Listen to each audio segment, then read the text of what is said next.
8. koha on ta sealt saanud. Lisaks on Ardo Arusaar proovinud ka oma õnne edukalt rägbis ja saavutanud sealgi Eesti meistrivõistlustel medaleid. Vladimir Vesselovski seevastu on saavutanud Eesti meistrivõistlustel 7 medalit, aga see kõige säravam puudub, on siiamaani 2. ja 3. kohad.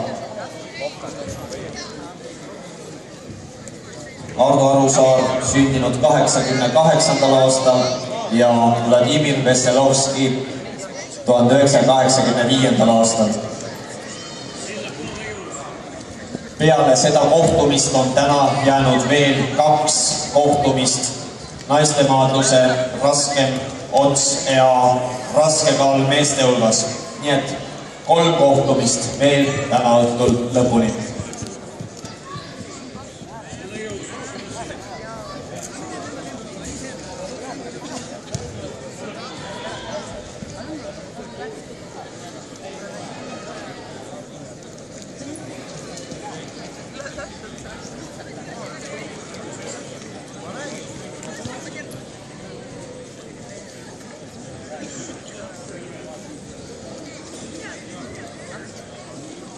Kohtumine on nagu eelnevatki allanud selliselt tuuravalt, keegi pole kohe väga täis tampi peale pannud.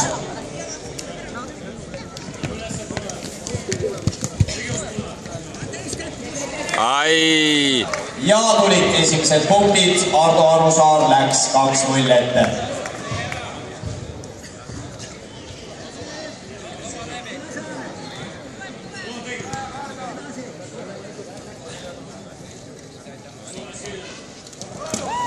Lisapunktid veel ja maadlus jätkub keskelt, seis on 4-0.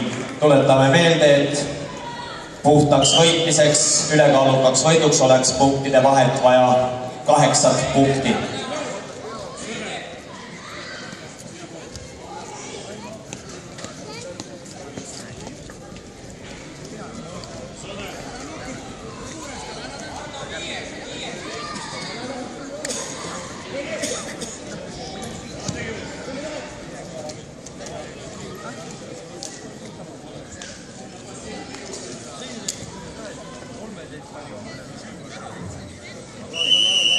Nii, ja sinine maadleja ehk sinisest trikoos maadleja Vladimir Vesselovski sai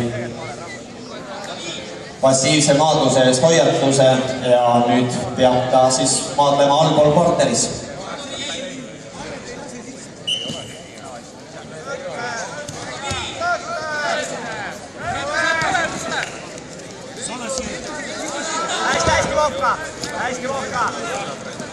Вовка, выходи головой за круг. Väga meisterlikult Vladimir Vesselovski liikus, ta kaitses need tõsteüritused ära, nii et siit midagi ei järgnenud.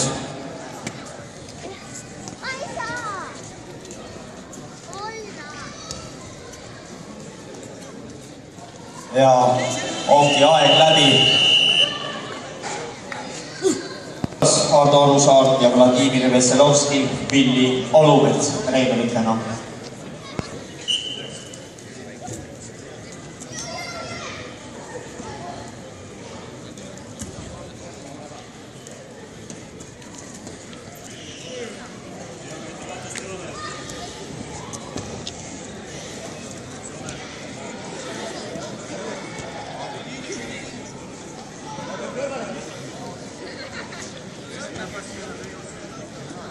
Ja nüüd on nagu maadlus läinud selliseks ühepoolsemaks. Arusaar sai jälle kerged punktid. Tundub, et Vladimir Vesselovski jooksis nagu vahepeal juba vastu seina. Et kui alguses Vladimir Vesselovski maadles päris hästi, siis nüüd on need kerged viimased 4 punkti. Näiliselt kerged, meie ei tea, kui kergelt see tuli. Ja kehakaalus 98 kilogrammi. 2014. aasta Eesti meister Kreeka maadluses on Ardo